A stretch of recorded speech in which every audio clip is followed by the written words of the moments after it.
एक safety officer कितनी तरह की जिम्मेदारियों को निभाता है, एक सेफ्टी ऑफिसर की जिम्मेदारियां क्या क्या हो सकती हैं और वास्तव में कितनी जिम्मेदारियों को वह निर्वहन करता है।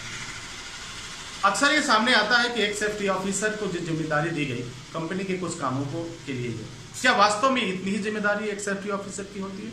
तो मैं आज आपको बताऊंगा इसके अलावा भी सेफ्टी ऑफिसर की जिम्मेदारी होती है। जी हाँ, सेफ्टी ऑफिसर की जिम्मेदारी होती है, कंपनी ने जो काम दिया कि आपको इस साइट को देखना है, आपको इंस्पेक्शन करना है, असेसमेंट करना है, रिस्क कंट्रोल करना है, ऑब्जर्व करना है, तमाम तरह की बातों को आप तो ये कंपनी ने बता दिया, आपके जो सीनियर ने बता दिया कि इस साइट पे आपको काम करना है। लेकिन इसके बाद भी आप सेफ्टी ऑफिसर की एक जिम्मेदारी होती है, क्योंकि आपको मैं बता दूं सेफ्टी ऑफिसर की जो जॉब होता है, जो नौकरी होती है, वो 24 आवर्स की होती है, न कि 12 आवर। सेफ्टी ऑफिसर कभी भी आंशिक रूप से एम्प्लॉय है, वह पूर्ण रूप से एम्प्लॉय नहीं माना जाता है, क्योंकि सेफ्टी ऑफिसर की भूमिका एक एडवाइजर की भूमिका होती है, एक सलाहकार की भूमिका होती है, एक वेल विशर की भूमिका होती है। तो अपनी जो जिम्मेदारियां सेफ्टी ऑफिसर को दी गई, उस जिम्मेदारियों को पूरा करने के साथ साथ सेफ्टी ऑफिसर की एक जिम्मेदारी और भी बनती है कि उन तमाम बातों को आप मद्देनजर रखें, उन तमाम बातों को ध्यान में रखें जो भविष्य में होने वाली बातों के लिए संकेत करते हैं, उस पर भी आपको कार्य करना है। वह कार्य कंपनी आपको नहीं बताएगी, वह आपको सेल्फ करना है। यानी दो तरह की जिम्मेदारियां सेफ्टी ऑफिसर को दी जाती है।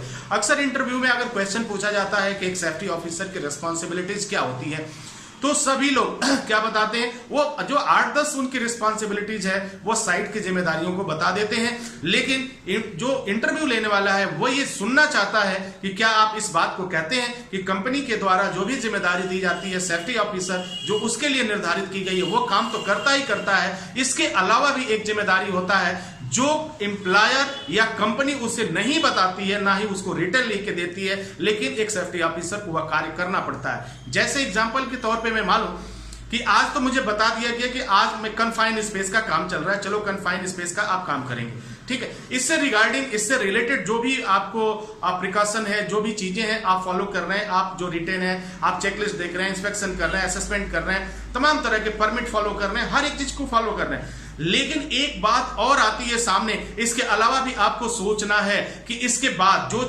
चीज हमें कंपनी दी है, इसके बाद भी अगर कोई हमारे पास एब्सेंस नजर आता है, कोई कमी नजर आती है, उस चीज को भी हमें नोट करना है और पुनः उस चीज को बताना है, क्यों कंपनी ने तो हमको रिटर्न यही दिया था, ये बात तो बताया नहीं था कि यहां पे ये चीज नहीं है जिसकी वजह से घटना घट सकती है।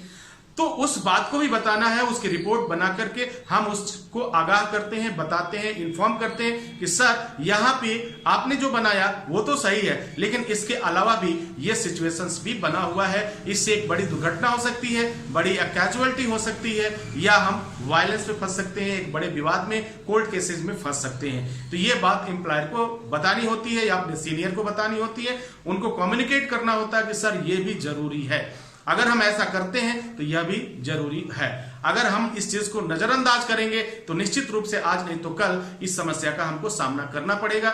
इसलिए आज प्रमुख रूप से जानिए कि किसी भी सेफ्टी ऑफिसर की जिम्मेदारी, दो तरह की जिम्मेदारी होती है, एक रिटेन जो कंपनी के द्वारा दिया जाता है, और एक जिम्मेदारी ऐसी जिम्मेदारी जो कंपनी कभी जिम्मेदारी उसको देती नहीं है। आपको स्वयं के बुद्धि और विवेक से काम करना होता है, आप सेल्फ एनालिसिस करते हैं और सोचते हैं, क्योंकि एक सेफ्टी ऑफिसर वह 10 कदम आगे की बात सोचता है, वो फ्यूचर की भी बात सोचता है कि अगर ऐसा हुआ तो क्या होगा। यही कारण है कि जब आप पढ़ाई करते हैं तो उसमें आपको बताया जाता है कॉमन नॉलेज, एक्सपर्ट नॉलेज और इंडस्ट्री नॉलेज। ये 3 तरह की जिम्मेदारियां हो जाती हैं और तीनों तरह की जिम्मेदारियां एक सेफ्टी ऑफिसर को बताई जाती हैं, क्योंकि सेफ्टी ऑफिसर जो है वह इन तीनों चीजों को निर्वहन करता है। एक जिम्मेदारी बस उसे रिटर्न मिलती है कि आपको एक ड्यूटी है, आपका ये काम है, आप इस साइट को देखेंगे, इस साइट को गवर्न करेंगे, जो हमें बताया जाता है। लेकिन 2 ऐसी जिम्मेदारियां जो होती हैं जो हमें कभी नहीं बताया जाता, ना ही उसको रिटर्न दिया जाता है।